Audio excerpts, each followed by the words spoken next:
Today, we're going to meet a young man in the diaspora who has taken time out and did a lot of research.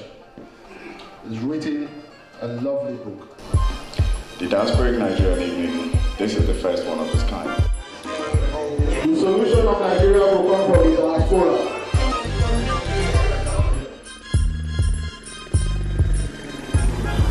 I'd like to invite tell us the truth about wars. Many have died now, we don't know the cause. Many will lie just to cover the blood. Change up the policies when we use our blood. Show us some ways forward. Well, obviously, we're kind of having a good time with the professor here and Dynasty and our great host. He came up with an idea which I think is brilliant, which is to coin this to be like a Nigerian Diasporic evening. It's a situation where we know we have like-minded thinkers who want a certain level of change in Nigeria, who want to feel good about what it is we stand for, which is progressive thinking and innovative progress, really. So we said, okay, the added effect would be introducing this concept to us in diaspora. I mean, 80% of the people here, we know each other from way back home, so we know what we're all about at the end of the day. We want kind of things to be better, but we know we can't be there to affect this change, so what can we actually do? What the Dynasty has done is kind of what we would want people to do collectively. You speak about what you know, you write about what you know, you talk about what you know, you sing about what you know, dance about what you know, but you need a platform where this can be exhibited for you, really. The Diasporic Nigerian evening, this is the first one of its kind.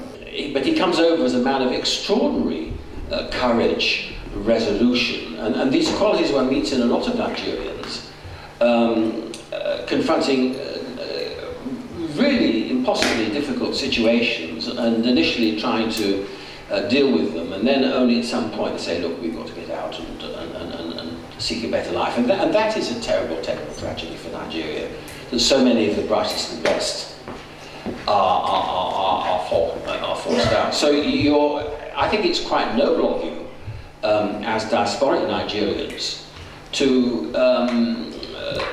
want to contribute to the development and progress of this your country.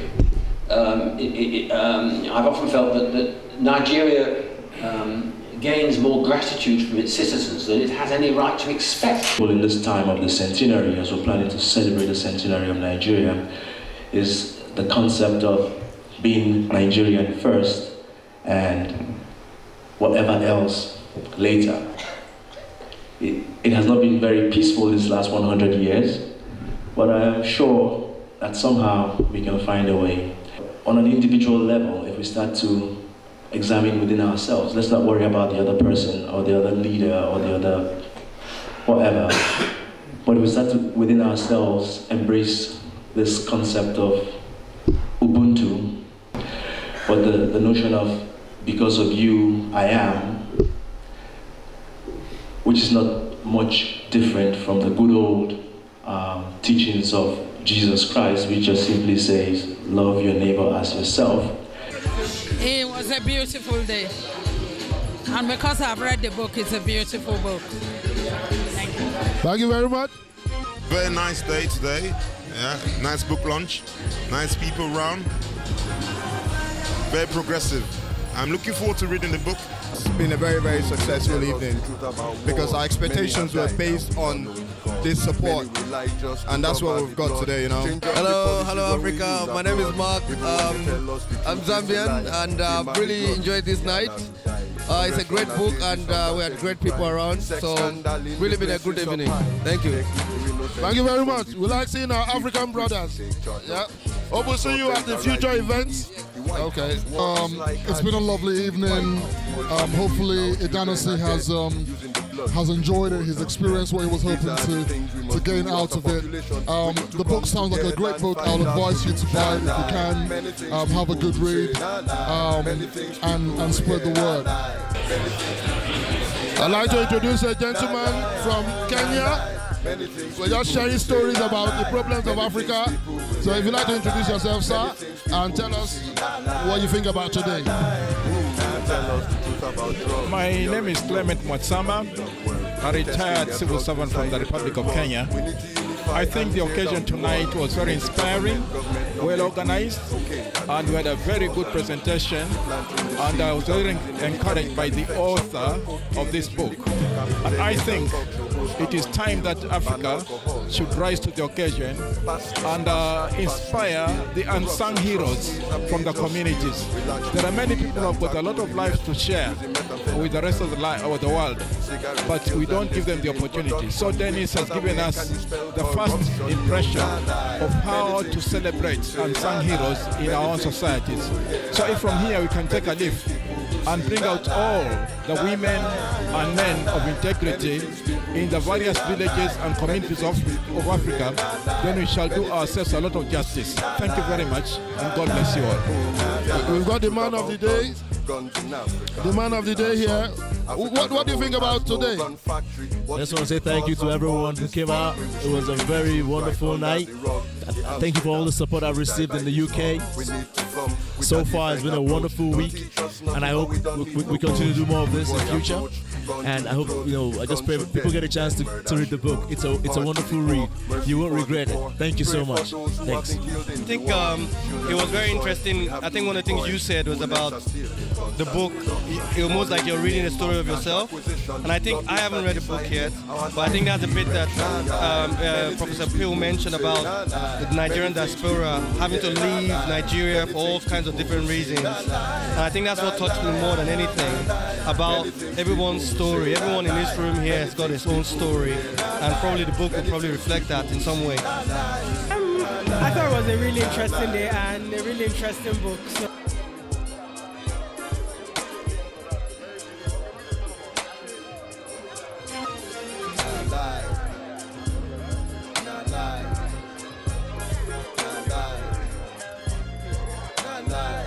I enjoyed the book because I was reading about myself.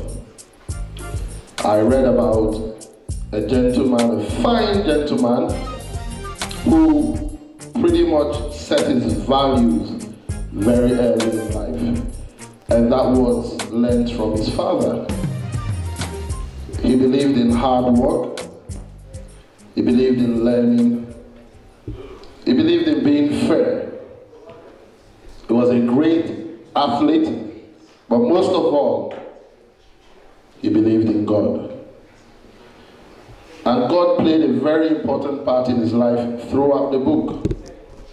This was a man that was caught on the wrong side of the first coup in Nigeria. His very good friend, Nzegu Kaduna, approached him. And anything to do with a coup in Nigeria or anywhere on earth, once you hear about the coup, if you don't join, you're dead. But he survived. While he was in Benin, the civil war started.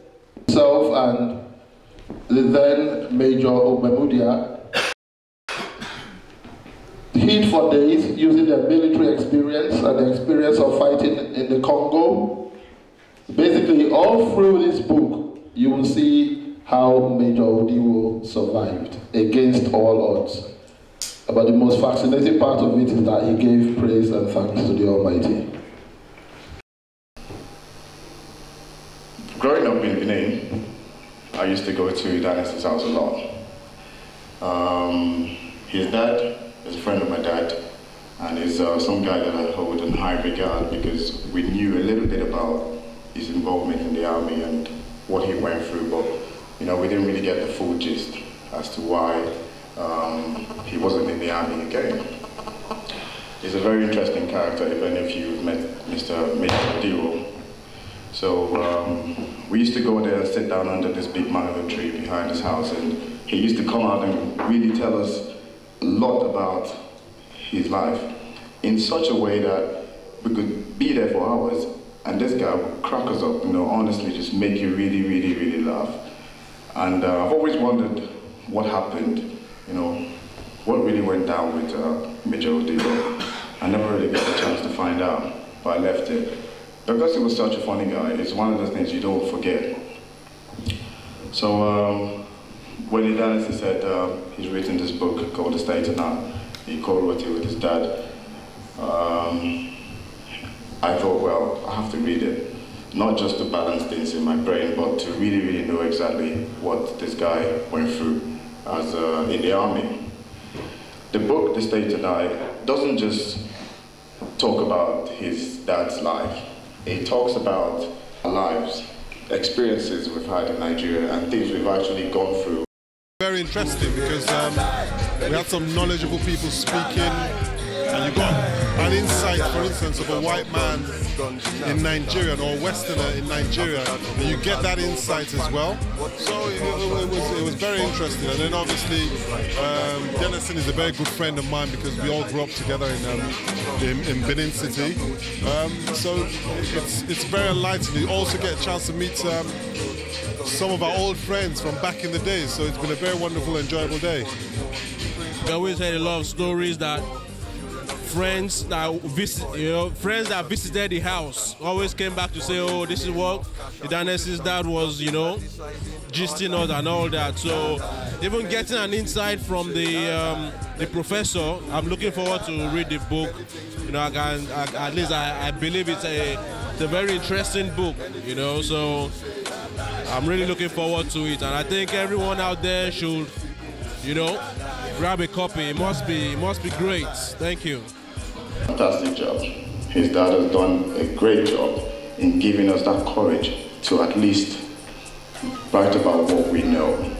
If every one of us, has a story to tell, if we're afraid to say it in Nigeria, the diaspora offers that opportunity for us to engage intellectually and just voice out the best way we can, because we have this kind of support network. The best way to describe this book, he has mixed the history of Nigeria with the autobiography of his father and wrapped it all up in spirituality, the belief in the living God. I will ask everyone to read this book, especially those of us that have the desire to see a better Nigeria. Read this book. It will give you an insight into the seeds of discord that still rips our nation apart till today. But God knows a better Nigeria must come, and it will come from us. In Jesus' name. It was a good turn up. It's a new beginning for we Nigerians in diaspora. I hope we'll keep it up. And it's a good one. That's MC and DJ, coming to you live and direct. Africa is on the rise. Nothing can stop us. No problem. It's green, white, green forever. Peace, love, and soul. One Nigeria forever. God bless you.